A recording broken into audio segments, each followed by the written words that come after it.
আজকে আমরা ষষ্ঠ শ্রেণীর দ্বিতীয় পর্যায়ক্রমিক মূল্যায়ন 2025 সালের ইতিহাস বিষয়ে সম্পূর্ণ উত্তরসহ নমুনা প্রশ্নপত্র সেট 2 সম্পর্কে আলোচনা করব। তো চলো এই ভিডিওতে আমরা ক্লাস 6 এর সেকেন্ড ইউনিট টেস্ট 2025 হিস্ট্রি সাবজেক্টের এই কোশ্চেন পেপার এবং তার উত্তরগুলো দেখে নিই। সেকেন্ড ইউনিট টেস্টে তোমাদের 50 নম্বরের পরীক্ষা নেওয়া হবে এবং সময় থাকবে 1 ঘন্টা 30 মিনিট। এই প্রশ্ন এবং উত্তরের পিডিএফ ফুল আমাদের সহজ লেসন অ্যাপের মধ্যে দেওয়া আছে। অ্যাপের লিঙ্ক ডেসক্রিপশন বক্সে রয়েছে, সেখান থেকে তোমরা অ্যাপটিকে ডাউনলোড করে নিয়ে প্রশ্নের পিডিএফ ফুল নিতে পারো। পিডিএফ ফুল তোমরা পেইড কোর্সের মধ্যে পাবে, সেখানে ভিডিও আর পিডিএফ পাশাপাশি দেওয়া থাকবে, আর পিডিএফগুলো নিজেদের ফোনে ডাউনলোড করে নিতে পারবে। দেখো, এই কোশ্চেন পেপারের 1 নম্বর দেখে বলা হচ্ছে সঠিক উত্তরটি নির্বাচন করো। এখানে 10টি প্রশ্নের উত্তর লিখতে হবে এবং প্রশ্নের মান 1 নম্বর করে 1 × 10 = 10।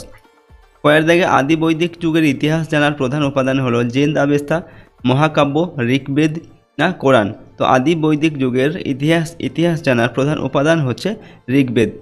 এরপর ক্ষয়ের দাগে জৈন ধর্মে মোট তীর্থঙ্কর ছিলেন 23 জন, 24 জন, 25 জন না 26 জন।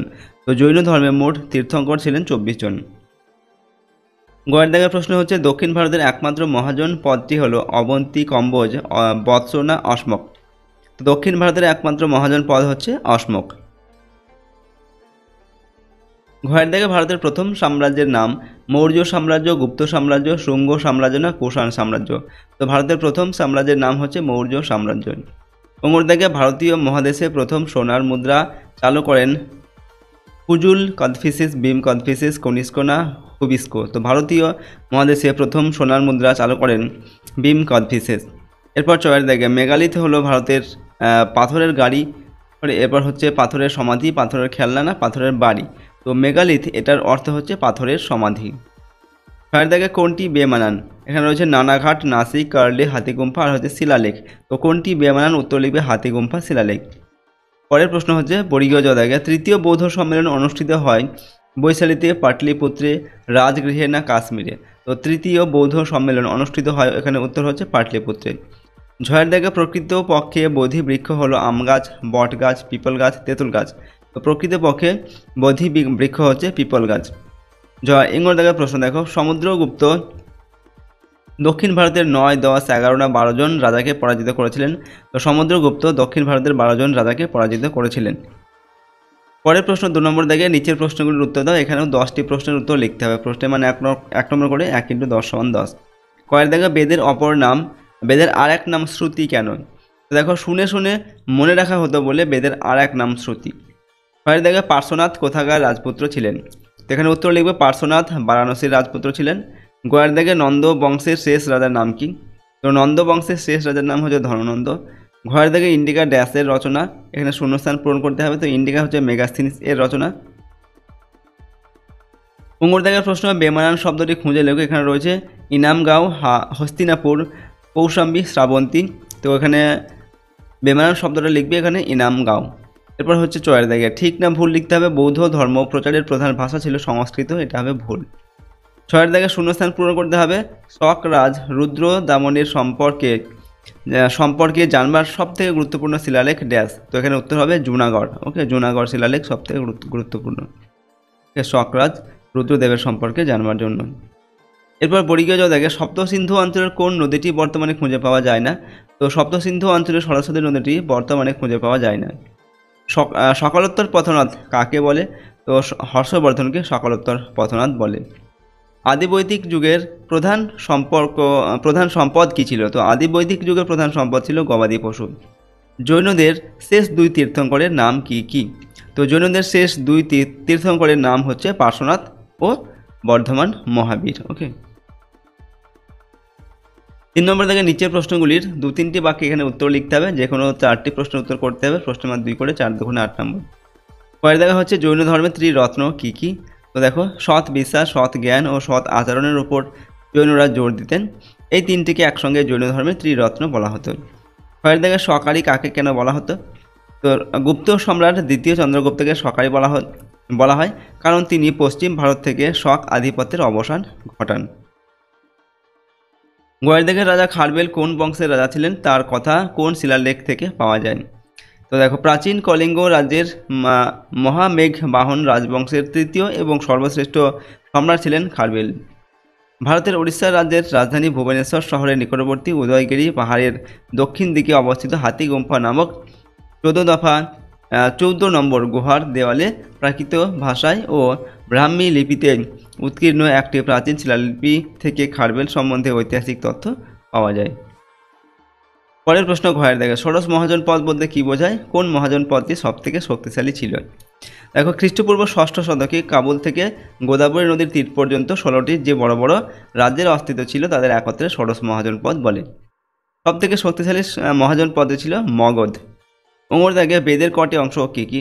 বেদের 4টি অংশ, ঋগ্বেদ, সামবেদ, যজুর্বেদ আর হচ্ছে অথর্ববেদ। 4টি বেদের আবার 4টি বেদ আবার 4টি ভাগে বিভক্ত, যেমন হচ্ছে সংহিতা, ব্রাহ্মণ আর আরণ্যক আর হচ্ছে উপনিষদ। চয়ের দাগে তীর্থঙ্কর বলতে কি বোঝো? দিগম্বর কাদের বলা হতো? তো ভারতীয় উপমহাদেশে প্রচলিত নব্য ধর্মগুলির মধ্যে জৈন ধর্ম ছিল অন্যতম। এই ধর্মের প্রচারকদের বলা হতো তীর্থঙ্কর। জৈন ধর্ম অনুযায়ী মোট 26 জন তীর্থঙ্কর ছিলেন, তাদের মধ্যে শেষ 2 জন তীর্থঙ্কর ছিলেন পার্শ্বনাথ ও মহাবীর।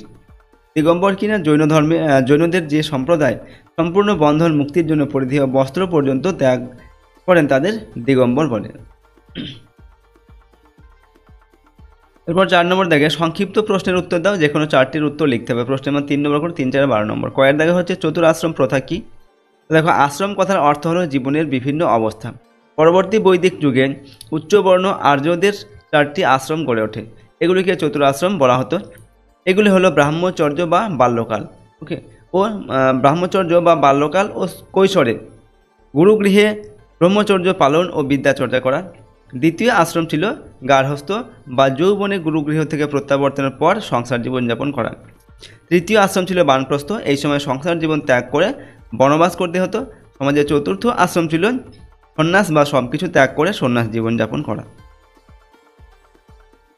ছয়ের দেখা হচ্ছে চতুর আর্য সত্য কাকে বলে বা আর্য সত্য কি? এর সঙ্গে রয়েছে গৌতম বুদ্ধ কত বছর বৌদ্ধ ধর্ম প্রচার করেন? তো দেখো, গৌতম বুদ্ধ নিজের শিষ্যদের কাছে ব্যাখ্যা করেছেন দুঃখের কারণ কি, কিভাবে সেই দুঃখ থেকে মুক্তি পাওয়া যায়। এই প্রশ্নগুলির ব্যাখ্যায় বুদ্ধ 4টি উপদেশ দেন, প্রতিটি উপদেশকে বলা হয় আর্য সত্য। এই 4টি উপদেশকে একসঙ্গে চতুর আর্য সত্য বলা হয়। গৌতম বুদ্ধ প্রায় 45 বছর বৌদ্ধ ধর্ম প্রচার করেন। গোয়ের থেকে বর্ণভেদ প্রথা কিভাবে শুরু হয়েছিল? দেখো, বর্ণভেদ প্রথার কারণ হচ্ছে বৈদিক সমাজে বর্ণ প্রথা চালু হওয়ার বিভিন্ন কারণ ছিল। যেমন 1 নম্বর হচ্ছে গৌড়বর্ণ ও দীর্ঘকায় আর্যরা ভারতের কৃষ্ণবর্ণ ও খর্বকায় অনার্যদের কাছ থেকে নিজেদের পৃথক করার উদ্দেশ্যে আর্য সমাজে বর্ণভেদের প্রয়োজন অনুভব করে। সাধারণত আর্য সমাজে বর্ণ শব্দটি গায়ের রং অর্থে ব্যবহৃত হতো। আর্যদের গৌড়বর্ণ ও অনার্যদের কৃষ্ণবর্ণের পার্থক্য বজায় রাখতে আর্যরা তাদের সমাজে বর্ণভেদ প্রথা চালু করে। 2 নম্বর হচ্ছে অনার্যদের বিরুদ্ধে অবিরাম সংঘর্ষের মাধ্যমে আর্যরা ভারতে বসতির প্রসার ঘটায়। ফলে দীর্ঘ যুদ্ধে লিপ্ত থাকা একজন আর্য পুরুষের পক্ষে কৃষি, শিল্প, বাণিজ্য প্রভৃতি বিভিন্ন ধরনের কাজে যুক্ত থাকা সম্ভব ছিল না। এই জন্য সমাজে বিভিন্ন পেশা ও পেশার ভিত্তিতে বর্ণপ্রথার সূচনা হয়। ঘয়ের দাগে হচ্ছে অশোকের ধর্ম সম্পর্কে লেখো। তো অশোক কলিঙ্গ যুদ্ধের পর প্রজাদের মধ্যে ধর্ম নীতি প্রচার করেন। অশোকের ধর্ম ও বৌদ্ধ ধর্মে বেশ কিছু মিল থাকলেও এটি কোনো বিশেষ ধর্ম ছিল না। ধর্মের মূল কথা কী ছিল? অশোকের ধর্মে কতগুলি সামাজিক আচরণের উপর বিশেষভাবে গুরুত্ব দেওয়া হয়। এর মূলে ছিল অহিংসা, প্রাণী হত্যা না করা, দয়া, দান, সত্য কথা বলা, গুরুজনদের মেনে চলা প্রভৃতি। এর মাধ্যমে অশোক প্রজাদের সন্তান তুল্য মনে করতেন। উদ্দেশ্য কী ছিল এই ধর্মের? না, অশোকের ধর্মের মুখ্য উদ্দেশ্য ছিল মানুষের পারিবারিক ও সমাজ জীবনের উন্নতি সাধন করা। উঙ্গরদাগে মেগাস্থিনিসের ইন্ডিকা গ্রন্থ থেকে পাটলিপুত্র নগর সম্পর্কে কি জানা যায়? তো দেখো, ভূমিকা দিয়ে আমরা লিখছি, চন্দ্রগুপ্ত মৌর্যের আমলে গ্রিক শাসক সেলিউকাসের রাষ্ট্রদূত রূপে মেগাস্থিনিস পাটলিপুত্রে আসেন। এই সময় ভারত সম্পর্কে তিনি তার বিবরণ লিপিবদ্ধ করেন ইন্ডিকা নামক গ্রন্থে। 1 নম্বর পাটলিপুত্রের নগর পরিচালক। মেগাস্থিনিসের রচনা থেকে জানা যায় পাটলিপুত্র নগরের শাসন ব্যবস্থার দেখভাল করতেন নগর পরিচালকদের 6টি দল, প্রতিটি দলে ছিল 5 জন করে লোক। 2 নম্বর নগর পরিচালকদের কাজ। নগর পরিচালকদের 6টি দলই নগরের গুরুত্বপূর্ণ স্থানগুলি দেখাশোনা করত। তারা মন্দির, বাজার ও বন্দরগুলির যত্ন নিত। তারা জিনিসপত্রের দাম ঠিক করে দিত। এছাড়া নগর পরিচালনার কাজে সাহায্য করত সেনাবাহিনী। 3 নম্বর পয়েন্টে আমরা লিখছি গুরুত্ব। গ্রিক হিসাবে ভারতীয় ভাষা ও সমাজ পুরোপুরি বুঝতে পারেননি মেগাস্থিনিস। সে কারণে তার লেখায় অনেক ভুল আছে, তবুও মৌর্য আমলের ইতিহাস জানার ক্ষেত্রে মেগাস্থিনিসের ইন্ডিকা অত্যন্ত গুরুত্বপূর্ণ। 5 নম্বর থেকে যে কোনো দুটি প্রশ্নের উত্তর এখান থেকে লিখতে হবে এবং প্রশ্নের মান 5 নম্বর করে, 5 দুগুণে 10 নম্বর দেওয়া আছে। কয়ের দাগে খ্রিস্টপূর্ব 6ষ্ঠ শতকে মগধের উত্থানের কারণগুলি লিখুন। তো দেখো আমরা লিখছি মগধের উত্থানের কারণগুলি হচ্ছে 1 নম্বর ভৌগোলিক অবস্থান। মগধ পাহাড় ও নদী দ্বারা পরিবেষ্টিত ভৌগোলিক অবস্থানের কারণে বৈদেশিক আক্রমণ সহজ হতো না, ফলে সুরক্ষিত থাকত। 2 নম্বর ভৌগোলিক দূরত্ব। ভারতের উত্তর পশ্চিম সীমান্ত থেকে এটি অনেক দূরে অবস্থিত ছিল, ফলে বিদেশি আক্রমণকারীর পক্ষে ভারতের অভ্যন্তরে প্রবেশ করে আক্রমণ করা কঠিন ছিল। 3 নম্বর পয়েন্ট হচ্ছে উর্বর কৃষি জমি। মগধ নদীমাতৃক হওয়ায় কৃষি জমি উর্বর ছিল, ফলে ফসল উৎপাদন ভালো হতো, তাই আর্থিক উন্নতি ঘটিয়ে সেনাবাহিনী সমৃদ্ধ করতে পেরেছিল। 4 নম্বর হচ্ছে বাণিজ্যের বিকাশ। স্থল ও জলপথ দুই ক্ষেত্রেই বাণিজ্য ভালো হতো। নদীপথে দেশের অভ্যন্তরে ও বিদেশে বাণিজ্য চলত। বাণিজ্যিক সমৃদ্ধি মগধের উত্থান এর অন্যতম কারণ। 5 নম্বর হচ্ছে সুযোগ্য নেতৃত্ব। মগধের রাজারা ছিল শক্তিশালী। বিম্বিসার, অজাতশত্রু, চন্দ্রগুপ্ত মৌর্য সাম্রাজ্যের উন্নতির শিখরে পৌঁছেছিলেন। উপরিউক্ত কারণে মগধের উত্থান ঘটেছিল।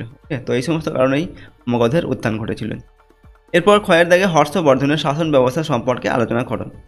তো হর্ষবর্ধনের শাসন ব্যবস্থা কীরকম ছিল? গুপ্ত সাম্রাজ্যের পতনের পর আর্যবর্তে হর্ষবর্ধনের নেতৃত্বে থানেশ্বর শক্তিশালী হয়ে ওঠে। একাধিক ঘটনার পরিপ্রেক্ষিতে হর্ষবর্ধন একই সঙ্গে থানেশ্বর ও কনৌজের রাজা হন। 606 খ্রিস্টাব্দে হর্ষবর্ধন সিংহাসনে বসেন। তিনি শিলাদিত্য উপাধি গ্রহণ করেছিলেন। শাসন ব্যবস্থার ক্ষেত্রে তিনি ছিলেন শীর্ষে। এছাড়া অমাত্য নামক কর্মচারীরা শাসন ব্যবস্থায় রাজাকে সাহায্য করত। প্রাদেশিক শাসনের কাজে মন্ত্রী পরিষদ তাকে সাহায্য করত। দূরবর্তী প্রদেশগুলি শাসন করতেন সামন্তরা বা রাজার কোনো প্রতিনিধি। হর্ষবর্ধনের শাসন ব্যবস্থায় প্রতিটি প্রদেশ বা ভুক্তি কয়েকটি বিষয় বা জেলায় বিভক্ত ছিল। শাসন ব্যবস্থার সব থেকে নিচে ছিল গ্রামীণ নামক কর্মচারী গ্রাম শাসন করতেন।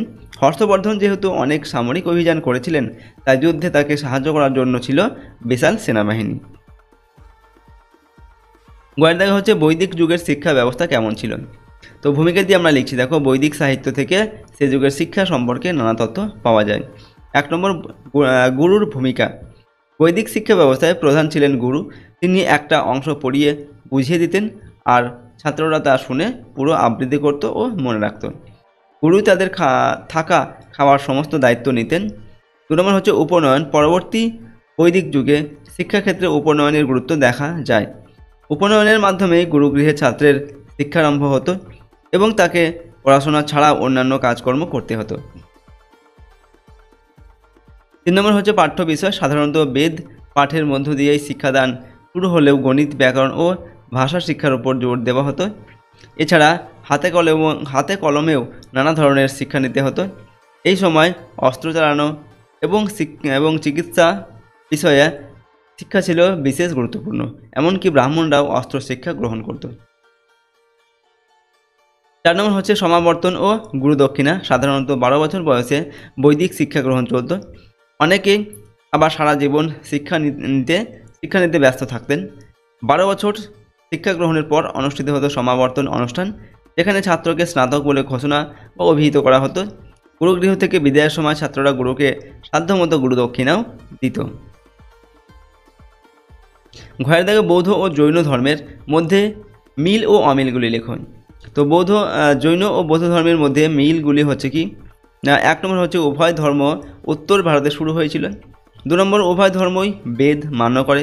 3 নম্বর উভয় ধর্ম কথ্য সহজ সরল ভাষার মধ্য দিয়ে নিজেদের ধর্ম প্রচার করতে সফল হয়েছিল। 4 নম্বর দুটি ধর্মেই রাজার আনুকূল্যতা লাভ করেছিল। 5 নম্বর উভয় ধর্ম অহিংসতায় বিশ্বাসী আর কি, ঠিক আছে, দুটি ধর্মই। 6 নম্বর হচ্ছে উভয় ধর্মই ব্রাহ্মণ্য ধর্মের আচার অনুষ্ঠানের বিরোধিতা করেছিল। তো এইগুলো হচ্ছে জৈন আর বৌদ্ধ ধর্মের মধ্যে মিল। এরপর এই দুই ধর্মের মধ্যে অমিল কোথায় ছিল? জৈন ও বৌদ্ধ ধর্মের অমিলগুলি হচ্ছে, দেখো এটা জৈন ধর্ম লিখছি, এখানে আমরা বৌদ্ধ ধর্ম। তো 1 নম্বর হচ্ছে কি, জৈন ধর্ম শুধুমাত্র ভারতবর্ষের মধ্যেই তার বিস্তার লাভ করেছিল, আর বৌদ্ধ ধর্ম শুধুমাত্র ভারতবর্ষের নয়, আশেপাশের দেশগুলির মধ্যে আধিপত্য বিস্তার করেছিলেন।